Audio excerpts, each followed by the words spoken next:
রাজধানীর মিরপুর ১০ নম্বর সড়কে বসা ভাসমান ক্রেতার থেকে জুতা কিনতে গিয়ে হেনস্থার শিকার হয়েছেন এক নারী।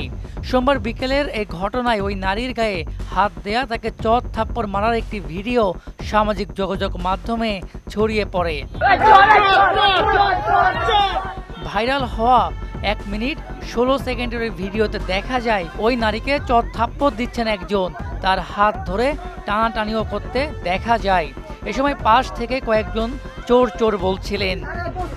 এদিকে ঘটনার পর ওই নারী অভিযোগ করলে ঘটনাস্থল থেকে জিজ্ঞাসাবাদের জন্য থানায় আনা হয় ওই যুবককে।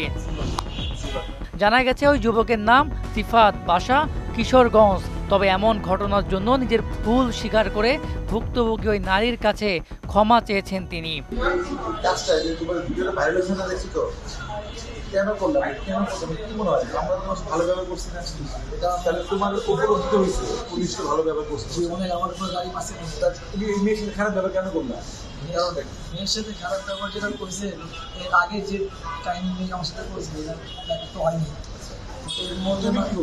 আমি যে করছি যে সে আমাকে তারপরে দিয়েছে, সে আমার চুলটা নিতে গায়ে তার একটা টাচ জেনে আমরা মতে সব মহিলারা ছিল, সবার মেয়েকে বেয়াদব বলছে। মেয়ে যদি অ্যাগ্রেসিভ হলো তো তুমি দেখলাম ভিডিও ধাক্কা দিচ্ছ, আমি ধাক্কা দিই, তার ফোন দিয়ে যান, সে আমার ফোন ফালাই দিচ্ছে, তার গায়ে হাত দিতে, তার গায়ে হাত দিলে তার ফোনটা পড়ে দিয়েছে, তার ফোনে পা দিয়ে দিচ্ছে, আমার খামচি মাসে আমার চুল ছেড়েছে, চুলটা ছেড়ে আমার চুল ছেড়েছে। পরে কি হলো? পরে হলো সে আমার খাওয়া মাসে, পরে আশেপাশে মহিলা আসছে, সে তুমি তার সাথে আমার মনে করে কথা বলে বুঝে না।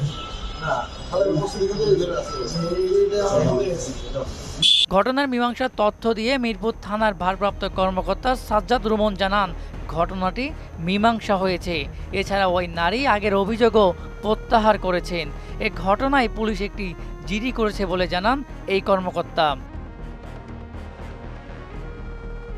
মিসবাহ রহমান, মোহনা ডিজিটাল।